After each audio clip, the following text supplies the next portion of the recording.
El presidente Trump habla tras un fin de semana violento y también sobre el panorama republicano rumbo a las elecciones intermedias.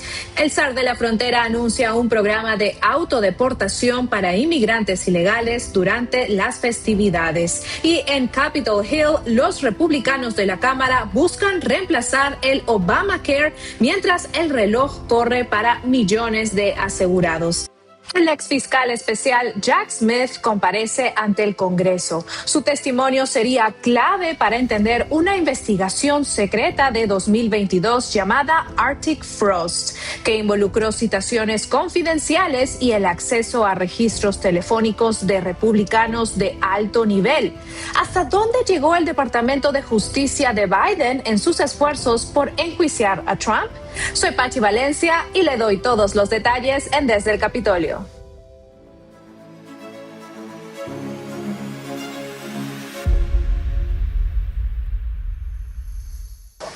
Hola, bienvenidos a Desde el Capitolio, soy Pachi Valencia. El ex fiscal especial Jack Smith testificó hoy a puerta cerrada ante el Comité Judicial de la Cámara sobre sus procesos judiciales contra el presidente Donald Trump. Según este comité, la información que posee Smith es vital para la fiscalización de este asunto. Sobre todo es porque están buscando respuestas sobre una investigación de Smith en 2022 llamada Arctic Frost, o en español, frío ártico. Ese fue el nombre en código de esta investigación. ¿Y de qué trataba Arctic Frost? Pues entre varios procesos legales que inició o lideró Smith contra Trump como fiscal especial en ese momento, una en particular que resaltó fue la investigación por conspiración electoral.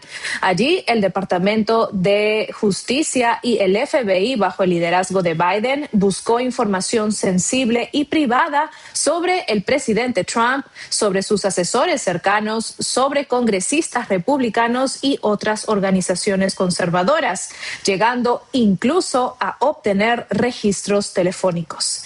Y si bien Arctic Frost fue descartada por Smith luego de la victoria presidencial de Trump en 2024, documentos publicados en noviembre han revelado que se emitieron casi 200 citaciones secretas para solicitar documentos y comunicaciones de cientos de personalidades republicanas, incluidos los registros de llamadas de 9 legisladores. Esta investigación, Arctic Frost, se inició bajo la premisa de que había sido un delito por parte de la campaña de Trump organizar grupos alternativos de electores en estados donde la campaña estaba impugnando los resultados de las elecciones de 2020. En el documento judicial de la investigación, el Departamento de Justicia de Biden señala que los sujetos conspiraron corruptamente para obstruir la certificación de los resultados de las elecciones presidenciales de 2020 por parte del Congreso de los Estados Unidos al presentar certificados fraudulentos de los votos de los electores al gobierno de los Estados Unidos. Pero según expertos, esta investigación había tenido múltiples problemas con la teoría legal y dijeron que el alcance y la naturaleza de esta investigación eran altamente irregulares y que potencialmente eran inconstitucionales. Incluso señalaron que Arctic Frost parecía estar basada en la premisa de que quien quiera que haya expresado inquietudes sobre estos resultados electorales de 2020 y que haya de alguna manera estado conectado con la campaña de Trump, que entonces había participado en una conspiración. Pero primero vamos a lo fundamental. ¿Cómo empezó Arctic Frost? De hecho, esta investigación fue creada el 13 de abril de 2022 por Timothy Thibault, quien era agente especial adjunto del FBI a cargo de la Oficina de Campo de Washington. En sus inicios, Arctic Frost se había centrado en los individuos asociados a la campaña de Trump y a casi 60 electores suplentes de precisamente esos estados que empezaron a impugnar los resultados de las elecciones, que fueron Arizona, Georgia, Michigan, Nevada y Wisconsin.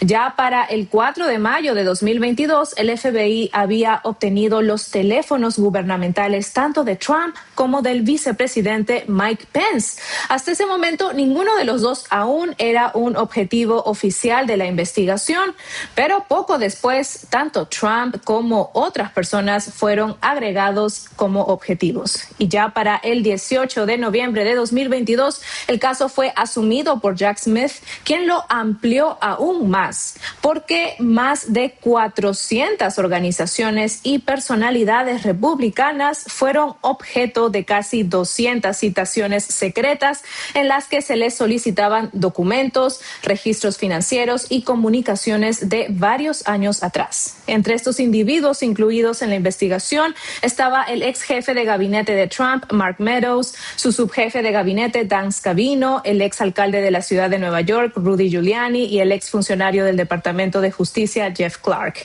Y entre las organizaciones que también fueron citadas estaba Turning Point USA, los centros de estudios America First Policy Institute y America First Legal y la Asociación de Fiscales Generales Republicanos. Pero hubo un documento en particular que irritó especialmente a los republicanos del Congreso, y es que Smith obtuvo las grabaciones de llamadas de 8 senadores republicanos, entre ellos Lindsey Graham, Bill Hagerty, Josh Hawley, Dan Sullivan, Tommy Tuberville, Ron Johnson, Cynthia Lummis, Marsha Blackburn, y un miembro de la Cámara que también figuraba en la lista era el representante Mike Kelly. Los registros de estas llamadas cubrieron el periodo del 4 al 7 de enero de 2021, según dijo el FBI. Smith también confiscó el teléfono del republicano Scott Perry y citó los registros telefónicos del senador Ted Cruz. Ahora, AT&T, que es una de las empresas telefónicas de Estados Unidos, se opuso a esta situación y fue luego cuando Smith retiró esto, pero Verizon sí entregó la información. Ahora, los expertos nuevamente comentan sobre este asunto y señalan que investigar a los miembros del Congreso de Estados Unidos sí constituye una injerencia directa del Poder Ejecutivo en el Poder Legislativo, además de que también plantea graves problemas constitucionales, sobre todo porque no existían pruebas de que alguno de estos 9 legisladores hubiera violado realmente la ley penal. Pero esta investigación de Jack Smith no terminó allí, porque para agravar la situación, el juez James Boasberg emitió una orden que mantuvo estas citaciones en secreto para los legisladores, lo cual viola la ley federal que establece que las oficinas del Senado deben ser correctamente notificadas. En la solicitud para que Smith testificara hoy, el representante Jim Jordan, que es el presidente del Comité Judicial, señaló que el testimonio del ex fiscal era necesario para comprender hasta qué punto el Departamento de Justicia de la era Biden-Harris utilizó como arma a las fuerzas del orden federales. En respuesta, los abogados de Smith dijeron que él había sido un servidor público dedicado que se había adherido estrictamente a las normas legales y directrices del Departamento de Justicia cuando había llevado a cabo esta investigación, y también argumentaron que se habían hecho varias caracterizaciones erróneas al respecto de su pesquisa.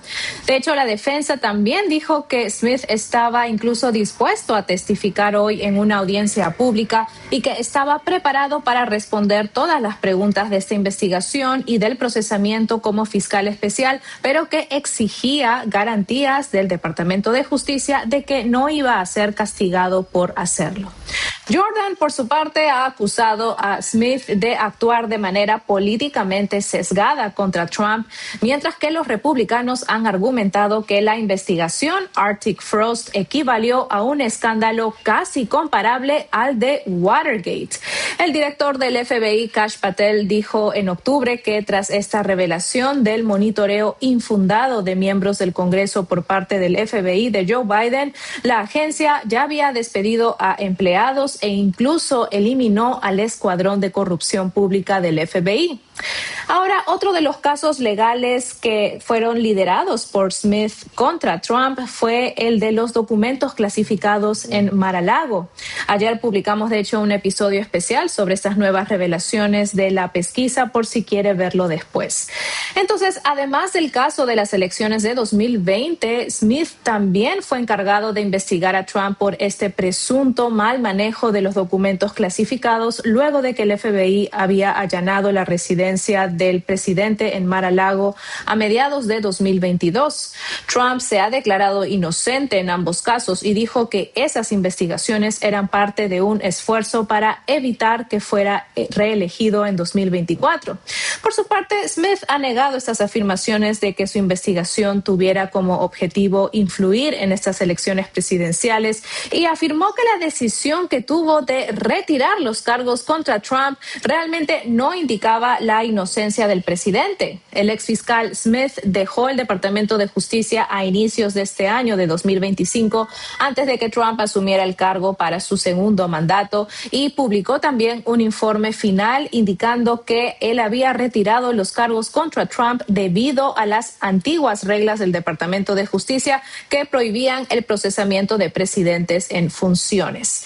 Pero Smith no fue el único citado ante el Congreso. El Comité Judicial había señalado que varios miembros del ex equipo de Smith habían sido citados también para testificar ante un panel judicial, pero que esos exfuncionarios no habían cooperado plenamente y que en su lugar invocaron la Quinta Enmienda, que establece que no se puede obligar a los individuos a hacer declaraciones autoincriminatorias, o que también se habían negado a responder las preguntas sobre la investigación. De hecho, en noviembre, Jordan había recomendado al Departamento de Justicia que se procese a un exmiembro de Smith en específico por obstrucción de la justicia al no responder las preguntas del comité. Se trata de Thomas Windom, que es ex abogado del Departamento de Justicia.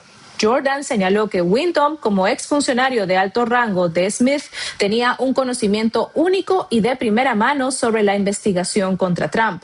Y aunque el Departamento de Justicia autorizó a Windom a hablar sobre este tema en la audiencia, este se negó a responder las preguntas durante su declaración.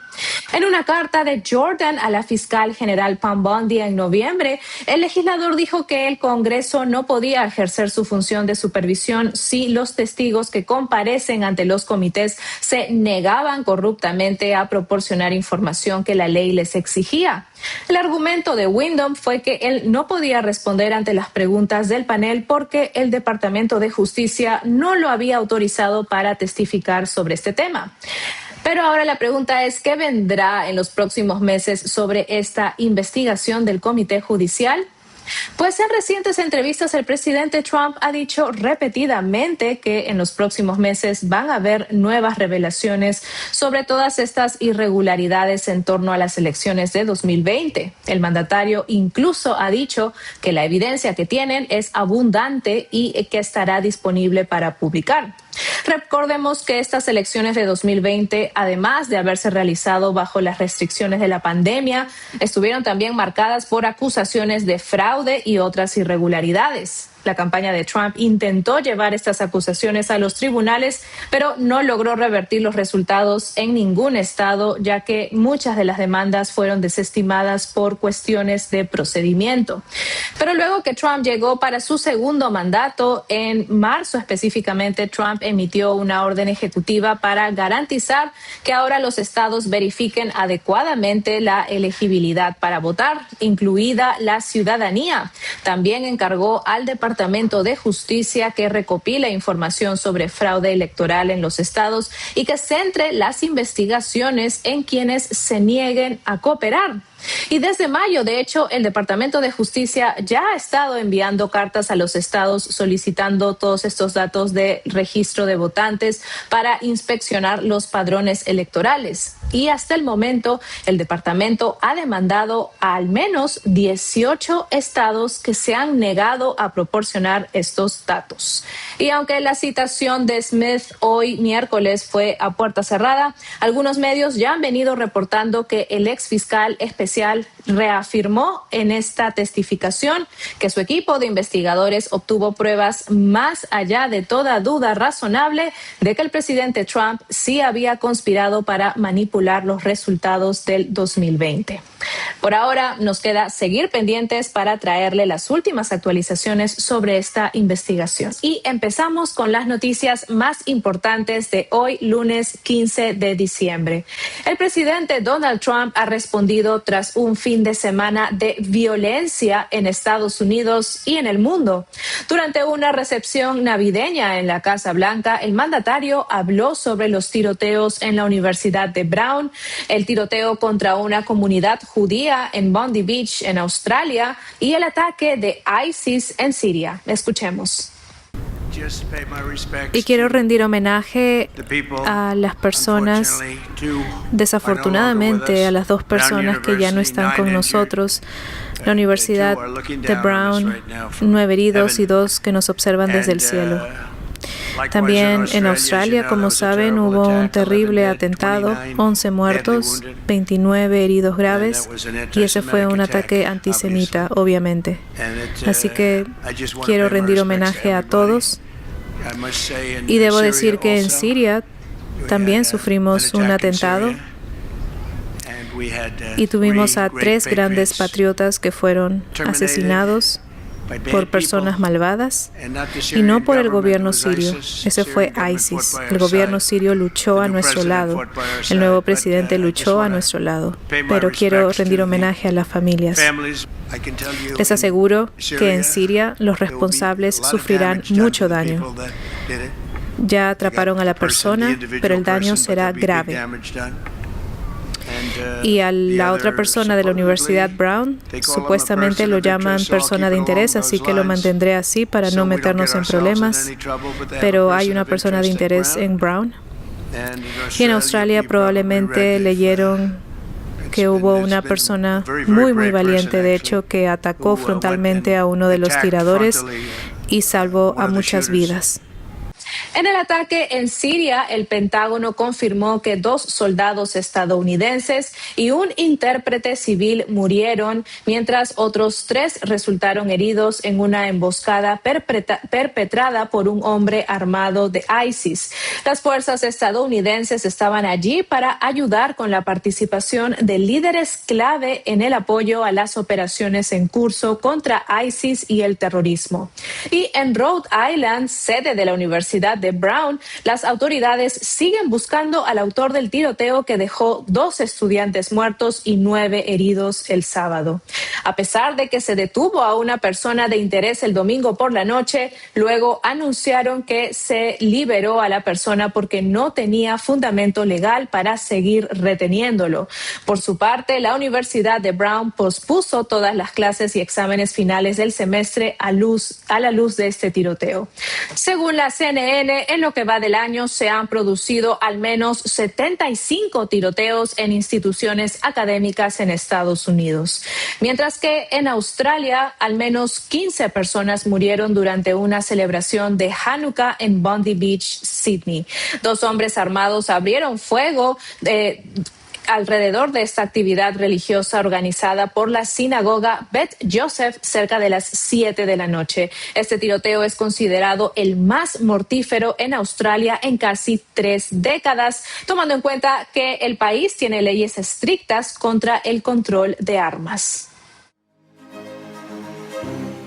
Y en otras noticias, la líder de la oposición venezolana y reciente ganadora del Premio Nobel de la Paz, María Corina Machado, dijo que apoya las acciones de la administración Trump contra Nicolás Maduro. Esto fue lo que dijo en una entrevista exclusiva con Face the Nation de CBS ayer domingo. Yo apoyo totalmente la estrategia del presidente Trump y nosotros, el pueblo venezolano, le estamos muy agradecidos a él y a su administración porque creo que es un defensor de la libertad en este hemisferio.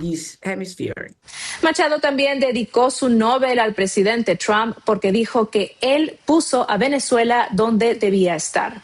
Y cuando se le preguntó a Machado si apoyaba más incautaciones y bloqueos estadounidenses, la líder dijo que ella quiere que todas las acciones legales sean mediante la aplicación de la ley por parte de Estados Unidos, del Caribe, de Latinoamérica y de Europa para que se pueda bloquear aún más lo que ella llamó las actividades ilegales del régimen de Maduro. ¿Por qué? Porque necesitamos aumentar el costo de permanecer en el poder por la fuerza. Una vez que se llega a un punto en que el costo de mantenerse en el poder es mayor que el costo de dejarlo, el régimen se desmoronará y es el momento de avanzar hacia una transición negociada. La líder opositora venezolana también acusó al régimen de Maduro de funcionar como una estructura criminal. Aseguró que el régimen se sostiene gracias al mercado negro de petróleo, el narcotráfico, el contrabando de oro, el tráfico de armas e incluso el tráfico de personas. Machado además afirmó que los días del régimen de Maduro estaban contados. Estados Unidos ejecutó una orden de incautación de petróleo crudo frente a las costas de Venezuela el 10 de diciembre. El buque llamado MT Skipper fue utilizado para transportar petróleo sancionado de Venezuela e Irán. El gobierno de Trump también sancionó a 3 sobrinos de la esposa de Maduro, Cilia Flores, y a 6 compañías navieras que operan en el sector petrolero venezolano por presuntos vínculos con el régimen de Maduro. Y ahora pasando a los comicios del próximo año, el presidente Trump habló sobre el futuro de las elecciones intermedias de 2026. En una entrevista con el Wall Street Journal, el mandatario dijo que no está seguro si los republicanos mantendrán su mayoría en la Cámara de Representantes. Trump afirmó que si bien los esfuerzos para atraer más inversión a Estados Unidos van a impulsar la economía y traerán más dinero a los bolsillos de los americanos, es posible que este dinero no se materialice antes de las elecciones de 2026. Así que cuando se le preguntó si los republicanos podrían perder la Cámara durante las elecciones intermedias, Trump respondió textualmente: "No puedo decirles, no sé cuándo se va a recaudar todo ese dinero". Los republicanos actualmente tienen 220 escaños en la Cámara Baja en comparación con los 212 de los demócratas. El Partido Republicano también tiene una ventaja de 53 contra 47 en el Senado. Y hasta el momento solo 2 presidentes en las últimas décadas han tenido mayoría en la Cámara en las elecciones intermedias. Ellos fueron el presidente Bill Clinton en 1998 y el presidente George W. Bush en 2002. Trump también dijo al Journal que incluso aquellos que tuvieron una presidencia exitosa sufrieron pérdidas en el Congreso, así que eso es lo único que nos perjudica. No sé por qué, añadió. Trump basó parte de su campaña en un mensaje económico prometiendo bajar los precios de la gasolina y de la vivienda. Ese discurso también lo vinculó con la deportación masiva de inmigrantes ilegales que, según él, ayudaría a reducir el costo de algunos bienes y de algunos servicios. Trump también aseguró al medio que para cuando lleguen las elecciones intermedias, los precios van a estar bajo control. También destacó nuevas inversiones en sectores como la industria automotriz y la inteligencia artificial, aunque reconoció que el impacto en los votantes podría tardar en notarse. Estos comentarios de Trump llegan mientras su jefa de gabinete, Susie Wiles, adelantó que el presidente sí hará campaña antes de las elecciones intermedias. La funcionaria reconoció que los republicanos podrían enfrentar dificultades porque Trump no aparece como candidato en las boletas, pero aseguró que aún así el mandatario hará campaña como si fuera 2024 otra vez. Y durante una visita a la frontera entre San Diego y Tijuana, el zar de la frontera, Tom Homan, dijo que Estados Unidos vive la frontera más segura de la historia bajo la administración Trump. Destacó la caída del tráfico de fentanilo y los cruces fronterizos de terroristas conocidos o sospechosos. Pero uno de los anuncios clave fue la iniciativa de Hogar para las Festividades, que permitirá a los migrantes ilegales autodeportarse durante las fiestas voluntariamente usando una aplicación. El gobierno cubrirá el boleto de avión y entregará $1,000 tras la salida del país, una medida que según la patrulla fronteriza resulta más económica que una deportación tradicional. Homan también resaltó que están trabajando para agregar 10,000 agentes de la patrulla fronteriza para fines de enero de 2026. Y siguiendo con las noticias de migración, una jueza de Wisconsin será juzgada hoy lunes por presuntamente ayudar a un inmigrante ilegal a evitar su arresto en su sala. La jueza de circuito del condado de Milwaukee, Hannah Duggan, enfrenta cargos federales y se le acusa de ocultar a una persona de su arresto y obstruir los procedimientos federales. La jueza se declaró inocente y fue suspendida de su cargo mientras se desarrollaba el juicio. En abril, agentes del ICE intentaron arrestar al inmigrante ilegal Eduardo Flores Ruiz tras una audiencia por violencia doméstica. La fiscalía afirma que la jueza Duggan desvió a los agentes y luego escoltó a Flores Ruiz y a su abogado por una salida no pública, retrasando su arresto. Los abogados de Duggan argumentan que la jueza siguió las normas del tribunal y actuó de buena fe.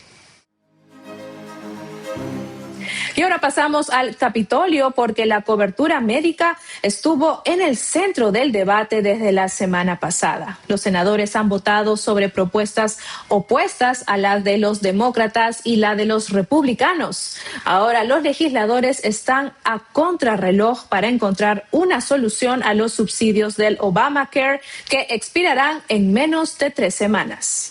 Necesitamos hacer un triaje y lo primero es afrontar la emergencia que millones de estadounidenses enfrentarán cuando desaparezcan estos créditos fiscales. Los demócratas presionan para extender los subsidios del Obamacare por 3 años más, mientras que los republicanos quieren buscar una manera de eliminar gradualmente el Obamacare, comenzando por crear cuentas de ahorro de salud para los estadounidenses. El plan republicano es poner el dinero en el bolsillo del paciente para que tenga dinero para pagar el seguro de su propio bolsillo. Sin embargo, estando en pleno, los senadores no lograron avanzar ninguna propuesta de los partidos. Ahora los republicanos de la Cámara están impulsando su propio plan. Un paquete que se presentará en el Pleno la próxima semana reducirá las primas para el 100% de los estadounidenses con seguro médico, no solo para el 7%. ¿Y qué propone este plan? Pues el paquete busca expandir los planes de salud de asociaciones, reducir las primas para ciertos afiliados a Obamacare y reducir los costos de los medicamentos, aunque algunos republicanos aún quieren extender los subsidios de Obamacare por un corto periodo. Ciertamente, estoy a favor de la reforma de los precios de medicamentos, las cuentas de ahorro para la salud, las asociaciones, los planes de seguro médico, pero ¿alguna de estas cosas se convertirán en ley y ayudarán a la gente para cuando llegue este abismo a fines de año? No.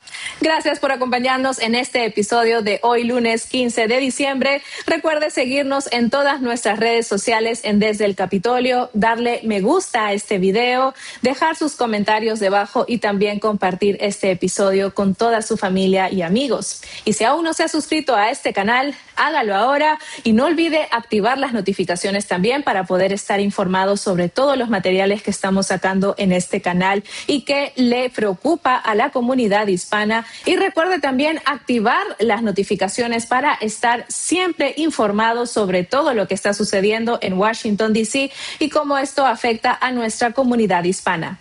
Yo soy Pachi Valencia y nos vemos mañana con más información en Desde el Capitolio. Buenas noches.